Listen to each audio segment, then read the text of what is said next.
প্রতি গ্রামে গুরুকুল স্থাপনের দাবিতে এবং সনাতন ধর্ম রক্ষার আহ্বানে এবার সরব বাংলার সাধু সন্ন্যাসী ও হিন্দু সমাজ।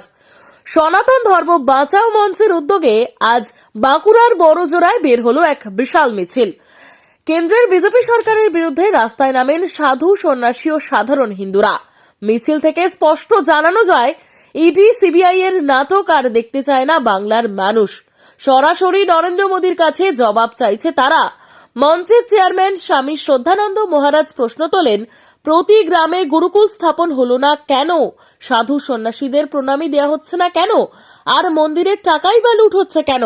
একই সুরে বিজেপি ও আরএসএস কে তীব্র ভাষায় আক্রমণ করেন মঞ্চের সম্পাদক তারকনাথ কর্মকার। তাদের অভিযোগ, সনাতন ধর্মকে ব্যবহার করে রাজনীতি করছে বিজেপি, কিন্তু ধর্ম রক্ষায় বাস্তবে কোনো উদ্যোগ নেই। এই আন্দোলন আরো বৃহত্তর রূপ নেবে বলেও হুঁশিয়ারি দেন সনাতন ধর্ম বাঁচাও মঞ্চ।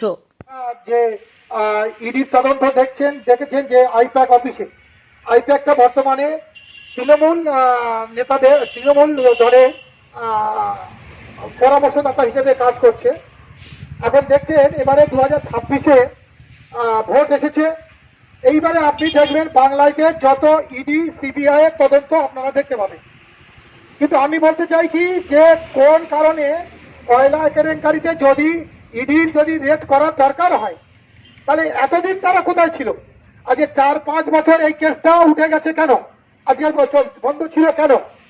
তাহলে এই কেন্দ্র সরকার, অমিত শাহ, নরেন্দ্র মোদী জুটি, এদের দুটো কাজ সাফল্যের সঙ্গে করেছে। সেটা হচ্ছে ইডি আর সিবিআই এর সুনিশ্চিত ভাবে তাদের স্বার্থে ব্যবহার করে ভোট চুরি করা থেকে শুরু করে সমস্ত বিষয়গুলো কাজ করেছে। না হলে ভারতবর্ষে কোনো গঠনমূলক কাজ তারা করতে পারেনি। আজ পর্যন্ত সনাতন ধর্ম রক্ষার জন্য তো কোনো বিল পাস করায়নি, গুরুকুল করেনি, সনাতন ধর্ম রক্ষার জন্য জন্ম নিয়ন্ত্রণ বিল করেনি, গোমাতা রক্ষা করেনি, হিন্দু রাষ্ট্র ঘোষণা করেনি। কিন্তু ইডি সিবিআই দিয়ে ভয় দেখিয়ে সমস্ত রাজনৈতিক বাতাবরণটা তাদের অনুকূলে নিয়ে ভোটে যেটাই হচ্ছে তাদের লক্ষ্য। সনাতনীদের কে বিব্রত করা, সনাতনীদের ওই খাইয়ে বাঁচিয়ে রাখাই হচ্ছে তাদের লক্ষ্য। তো সে কারণে আপনাদের মনে রাখা দরকার যে বিজেপির এই দূরভিসন্ধি চিন্তা ভাবনা রুখে দিতে গেলে আপনাদের সুদূর চিন্তা ভাবনা করা দরকার যে এই ইডি সিবিআই এটা হচ্ছে একটা নাটক, এটা হচ্ছে একটা খেলা। এটা থেকে আপনাদের মুখ সরিয়ে নিয়ে আসল দাবিতে আপনারা নিশ্চিত থাকুন।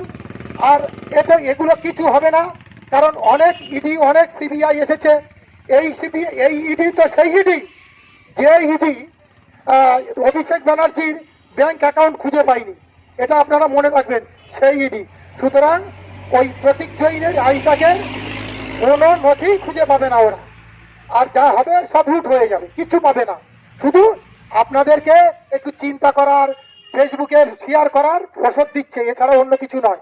সুতরাং এ বিষয়ে বিব্রত না হয়ে আপনারা সবাই নরেন্দ্র মোদীর কাছে প্রশ্ন করুন যে জন্ম নিয়ন্ত্রণ বিল হয়নি কেন, গুরুকুল হয়নি কেন, হিন্দু রাষ্ট্র ঘোষণা হয়নি কেন, এই প্রশ্নগুলো করুন।